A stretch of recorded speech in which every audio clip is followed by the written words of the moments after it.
Assalamualaikum warahmatullahi wabarakatuh, sahabat Korma di mana saja berada. Sekarang sahabat Korma akan membuat sablon kaos dengan TTF. Pertama adalah disiapkan gambarnya nih. Gambarnya di print nih. Ini yang belum dipotong. Ini di print sepanjang 10 meter. Isinya ada 50 gambar.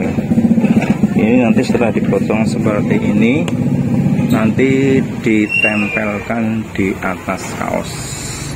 Kemudian setelah ditempelkan, diposisikan yang pas, posisinya tidak terlalu ke bawah atau terlalu ke samping, harus yang pas. Setelah itu nanti disiapkan setrika. Ini karena tidak memakai alat pemanas, hanya memakai setrika. Kemudian setelah itu setrika dipanaskan untuk ukuran panas paling panas. Setelah panas nanti langsung digosok.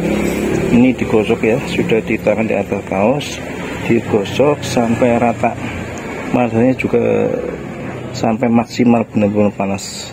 Setelah itu nanti didinginkan atau dibiarkan sampai benar-benar dingin. Setelah itu nanti plastik dikelupas, nanti gambar akan nempel di kaos. Hanya itu, kita simak video berikutnya. Terima kasih. Wassalamualaikum warahmatullahi wabarakatuh.